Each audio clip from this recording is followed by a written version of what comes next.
Hey everybody, back from vacation, and we got some catching up to do. I got a lot of stuff I'm planning on shooting on after this series, and a lot of stuff I owe a lot of people, so I need to get this going before somebody breaks down my door and tries to break my thumbs.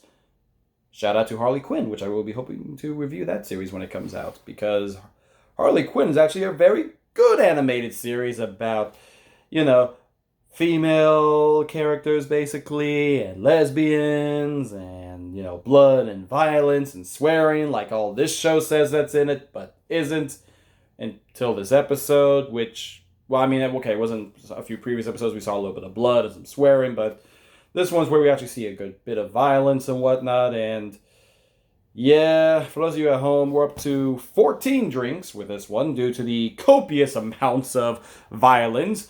And at the end, we kind of got a double shot because two people kiss. And there's a lot of Slime Boy shows up. And then there's, other things. And, oh, God, I mean, the action here picked up a bit. But it still wasn't good. When I see, hand-to-hand combat and action stuff like this, I immediately go to something like I'll be reviewing later, Spy X Family. Whenever you're the mother of the family does any martial arts-based stuff or any hand-to-hand combat, it's very smooth, and the animation does a really good job of showing it off. Especially showing what she's capable of, including things that scare me. But that's for another review that will be coming up hopefully soon, once I get done with this. And on to something that should be fun. Little teasers for stuff to come. Got to get this stuff done quickly before, I get my skull smashed in. But anyway, so back to the show. So episode 9 is the Festival of Fall Part 2. Basically a continuation of the last episode where everybody's been turned to stone and Olive is now trying to plan on how to deal with the situation. And the Black Mist shows up and says she's got to kill them still because, she missed almost everybody she was aiming for with that spell. But, yeah, so I give her credit. She knows the girls very well. So she's like, okay, Time's a bow user. I gotta get in close. Sage uses magic. I need to nullify that. And Rosemary is unarmed. I guess she doesn't know she has a sword, but I think she would have noticed if she had a sword because she keeps it in her costume. But maybe she hasn't seen it. I imagine if she's spying on them, she would like to spy on them when they're getting dressed and getting prepared to go for their costume thing, just to see what they have on them, but whatever. So she, does this. She punches Ty in the face. She trips up Sage so she can't cast, I guess. And then, Rosemary runs off, and they all chase after her, but Rosemary's, faster and everything. Even though I imagine Time would be better suited for tracking and chasing people, being, an elf. Because that's all elves apparently are in this series, are the nature ones. Can't get any creativity here. But along with them is Amaranth and Snapdragon, who, had the bubble up last time, and when it popped, they were safe. And, yeah, not much happens with them. I'm just going to cut their short story quick and to the point. They suck at the video game. Snapdragon clearly has some insecurities. He mentions it to Amaranth, how she's always looked at him like a sidekick, how he's always like her slave in a way, and how he wants to be seen more of that. He even, makes a stand and wants her to say please when she's giving him commands and orders. So it's a little bit of his character growth, I would say, because he's trying to be a bit more assertive, but I mean, not really that much. We'll get a lot more out of his character in episode 11 coming up, and a bit in episode 12. But they still haven't done that much with him. He's still in the mermaid costume, so still, looks like a girl. But, whatever. So they eventually come across Tyne and Sage lets it drop, which I didn't catch until this time, actually. That Sage was also from which country when she was little. And then Amaranth says which country is an island. So is it a country or is it an island? But, I mean, it could be like Australia, which is an island country. But it's just a little weird that, they use those names sporadically. And apparently in which country there's a place where the Triumvirate, which are the people trying to catch, the girls and kill them so that they can't reveal the secrets of the healing water, is chasing after them. apparently they run that country a little bit, or run the big city where all the money and all these castles and everything. Apparently the witches make a lot of money, and she mentions how that they now have these terraspheres that can hold spells, but I thought terraspheres already held spells, but apparently no, they have these things called sparks, which can hold bigger spells or pre-made, so you don't even need to be able to use magic. So, but they're very expensive though. So, I guess that's kind of an interesting thing. But it already seemed like anybody could pick up a Terrasphere and kind of use it. That was kind of the point. It already had innate magic built into it. It just eventually would run out. So I guess like the Spark is the same way. So I don't know how these are different. Maybe they would have explained this in season 2. I don't know. I'm nitpicking because next up is the fight between Rosemary and Olive, and yeah, it's bad. I mean, the animation has some moments where it doesn't look too bad, but yeah, they try to do the anime thing where they, run at each other. Except it looks like if this was Rosemary coming at Olive, she's just running at her. Except it'd be more like her doing this. See how I'm just moving that back and forth? That's basically all it is. There's no actual animation. It's just like holding a stick figure. So yeah, it was bad. And then they did the whole quick anime thing where they fade to white and they're slashing at each other with their silhouettes. Except their silhouettes look like polygons and octagons. Maybe I saw a trapezoid in there at one point in time. They didn't look like they're models. It didn't look like there was any afterimage and flash stepping. When I think of something like that, I think of something like Bleach, when Ichigo finally uses his Bankai against Byakuya. And he's running all over the place, and there's after images, and Byakuya's trying to keep up with him. Or if you want to go another version, Gaara versus Lee, and the same thing, which that fight is eerily similar. I almost want to see what episode aired first, because I'm pretty sure somebody copied from someone else for the animation. Except they gave Lee a sword, that's about it. And they changed the sand to flower petals. But beyond all that, this fight was, not good. But Rosemary does get hit in the face after getting smacked on the butt with the little staff. And, you imagine she would try to cast a spell, maybe, Olive. You have apparently the ability to use a Terrasphere, so maybe knock her away and cast a spell. Maybe there's like a slick spell that makes her slip and fall down. Maybe there's like Jelly Legs Jigs from a Harry Potter musical. Something that can mix it up a little bit. You're clearly not going to beat her. And then she says this line like, apparently Flowery Thorn is too much for you. Like, the sword is too much. That's a primary weapon. It's what she's been training since she was a kid. So, what, does it have like a secret power or something? Like, if she calls out his name, will she gain magic armor or something? That could be. This sword's apparently famous, besides, being indestructible, basically. So, well, the blade is. So, I don't know what the point of that comment was. It felt like they were trying to build towards something, possibly. And then, Rosemary cuts her, and then she sees the blood on her sword, and she freaks out. Like, she's looking at the blood and, like, contemplating. You skewered a crab earlier. Like, blood should not be this big a thing for you. And if you think I'm just being nitpicky here because, it's a human life. Cat girl life. But still, she's not prepared to take this. She's not trained for this. Okay, fine. Later on, that's not going to be the case. It seems like she's not a fan of killing in general, except for the giant crabs. Because they're living creatures, but, not in this case. It'll make sense in episode 11. So, as they do this, Olive retreats and escapes because apparently Rosemary can't keep her eye on her for 5 seconds. And Olive at this point is pretty messed up. Like, she's got a lot of bruises on her. Her arm is cut and bleeding. They catch her in the pavilion that was where Slime Boy and his band were playing earlier.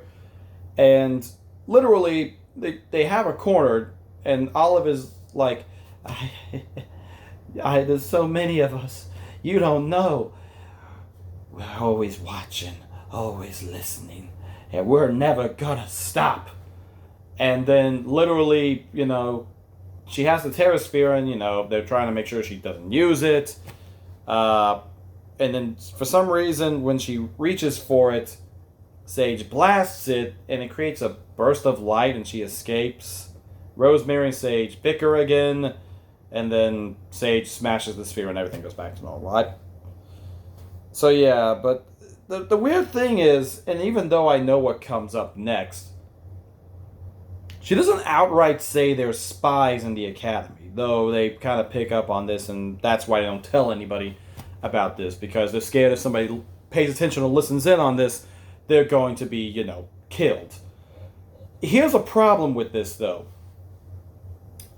You've already let it slip that there's now more people who know about all of this. In fact, it's almost double, because now, besides the girls having it, and everyone's back to normal now since Sage destroyed the spell, they literally, all of the girls know about it, and then you have Amarith, Snapdragon, and Neppycat also now knowing this. I don't know if Neppycat's sticking around, because I don't think we see him again.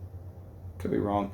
But, so now they're all, trying to plan what to do, know who to tell. Tell the Triad, the ones in charge of Highgarden Academy, or tell at least Caraway at the very least.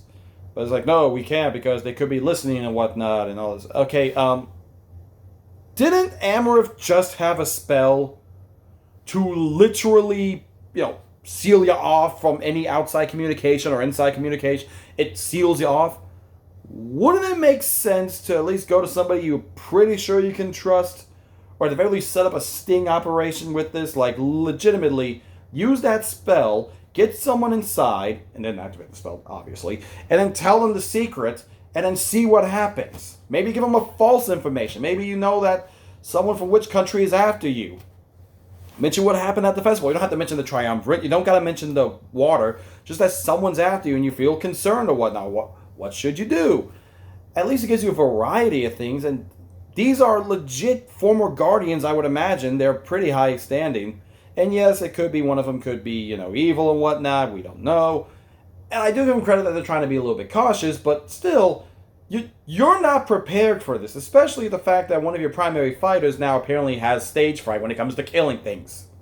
Or people, I guess.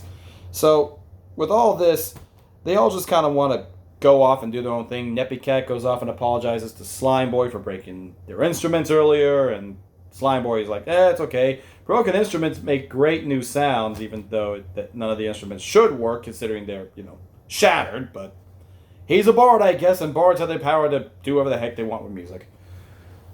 Tyne goes off to be by herself. Parsley goes off to hug her family, basically, because now she's alive again.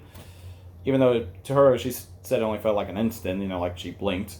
And then Snapdragon and Sage want to go off on their own and do their own thing. And Amarith takes the hint after wanting to go along with them, and then goes, I'll go off and do my own thing. But then Rosemary does the exact same thing and doesn't understand that they want to be alone. They want to be alone together. So you think she would have picked up on that with the Amarith thing, but we just get the same scene again, so it makes no sense. Oh, forgot to mention, another big drink that came earlier was the fact that the actress who plays Amarith stammered her lines. It's this can't be happening. This can't.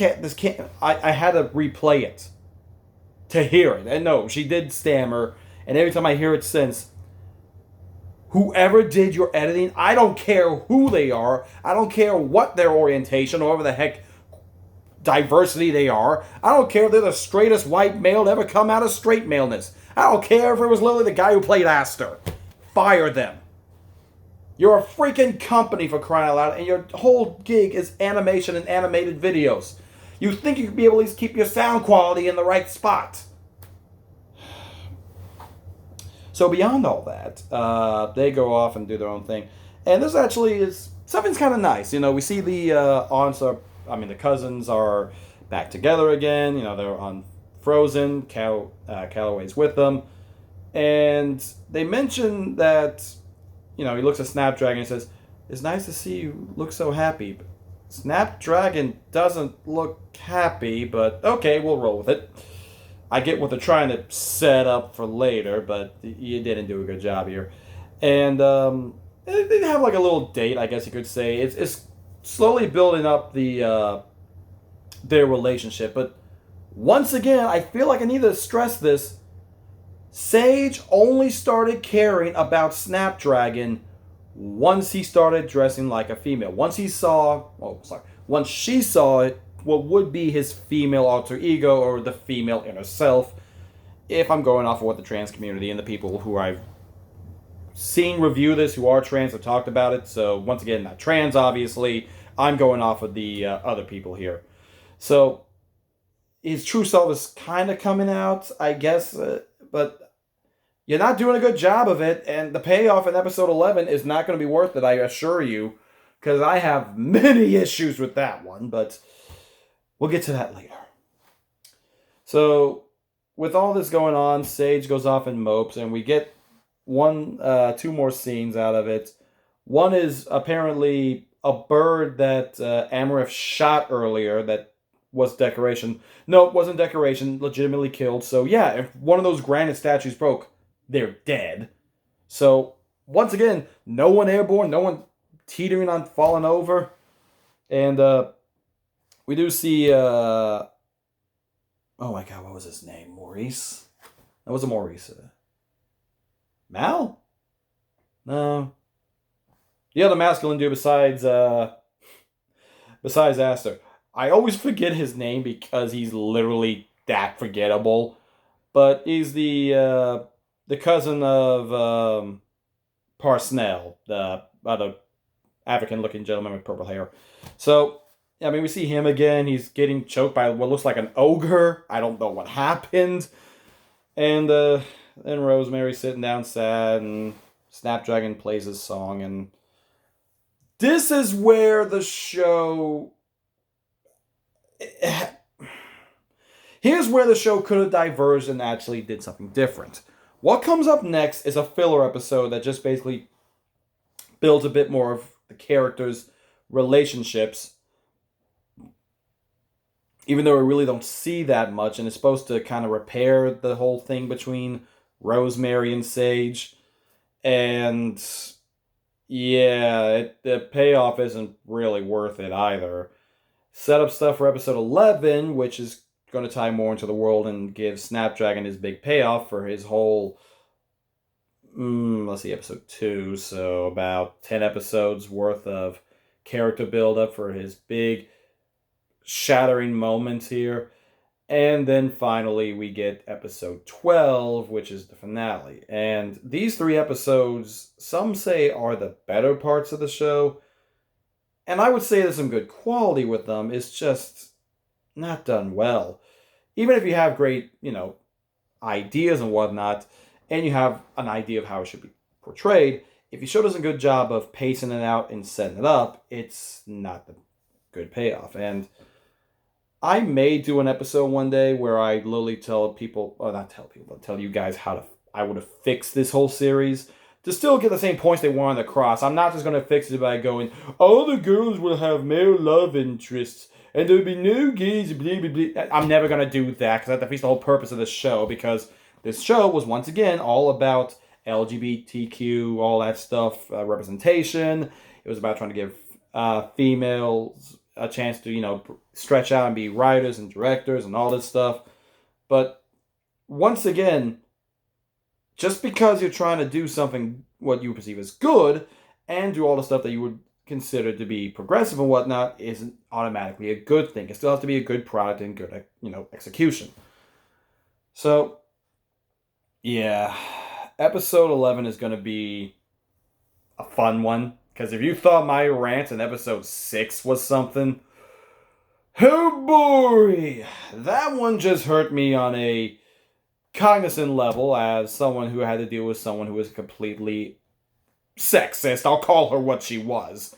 This one, on the other hand, is going to hit me on a far worse level than anybody could expect. And I imagine if anybody gets to that part, there's going to be a lot of down votes for that. Or maybe up votes. I don't know. We'll see what happens. Maybe I'll get banned off of YouTube. I don't know. Which, if that's the case, look forward to the $3 critic. I'll skip 2 because they'll expect that. But yeah, guys, High Guardian Spice episode 9. It's a thing. It's not egregiously bad. There's nothing in there that, but besides this horrible voice audio tracking, there's nothing really bad I would say about it. I mean, it's poor quality. If I found this on YouTube and I assumed it was like from the same people made like Has Been Hotel or Hell of a Boss, if it was like the same style of animation and very limited budget and all fan made and all subcontracted to local artists and whatnot, I wouldn't be this egregious with it. But it's a full company that I know can do great work. Your original series I've seen have done well. I still say Fena Pirate Princess is for me, one of my more favorable ones. And I'm not going to say it's one of the best because they still have some issues, but it's a lot better than this. And I've heard stuff like The God of High School is pretty good too. But you gotta do something better with this, guys. You gotta do better. Yes, that was a Captain Falcon and Winter Soldier reference. I say, you gotta do better. I gotta do it correct. This is what happens when I mix alcohol with bad shows. Thankfully, I want to do this later with good shows. But yeah. Anyway, y'all, good to be back. We're going to speed run through this stuff so we can get to the good stuff. It's going to be a blast. I'm going to have fun talking about some stuff I actually like. After I get done talking about stuff I'm not going to. So tune in next time when we'll be talking about High Guardian Spice episode 10.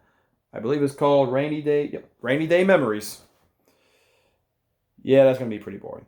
But, who knows, maybe we'll have some fun along the way. Anyway, guys, it's the $1 Critic back from my vacation. I'll see you all next time. Later.